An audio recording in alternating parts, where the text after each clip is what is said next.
C'est sûr, elle n'a plus trop fière allure, cette bâtisse vieille de plus de 100 ans. Elle a connu une succession de propriétaires, dont les derniers, les Morin, qui lui ont donné son nom. Ouverte à tous les vents depuis des dizaines d'années, abandonnée, son toit est effondré, ses planchers pourris, la maison Morin est une ruine totalement délabrée et le coût de la remise en état n'est même pas envisageable pour monsieur le maire. Une maison comme ça, c'est 500 000 € facile, même plus, hein, même plus. La maison Morin, vu son état, ne pouvait donc pas s'intégrer dans le projet immobilier du Fonds du Pré, le gros projet de Bénouville. 105 logements, des petits immeubles de 2 étages dont la construction a eu raison de la bâtisse centenaire.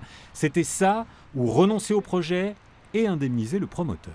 Il y a eu un traité de concession qui a été signé en juillet 2013 qui faisait que si nous ne réalisions pas ce projet, eh bien la commune était dans l'obligation de restituer, d'indemniser l'opérateur au minimum de 600 000 €, plus les années qui se sont écoulées, c'était entre 800 et 1 million d'euros.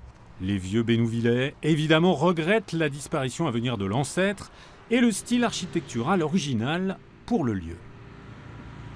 C'est une maison qui a été fabriquée à la fin du 19e siècle. C'est une maison de style anglo-normand et sa particularité, c'est qu'elle n'est pas sur le bord de la plage ni sur une côte.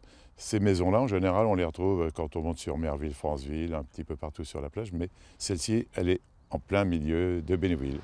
Avant l'été, la maison Morin aura vécu, elle qui avait pourtant vu les combats pour la libération de Bénouville au lieu du débarquement de 1944, avec la prise du fameux Pegasus Bridge par les troupes britanniques de la 6e division aéroportée.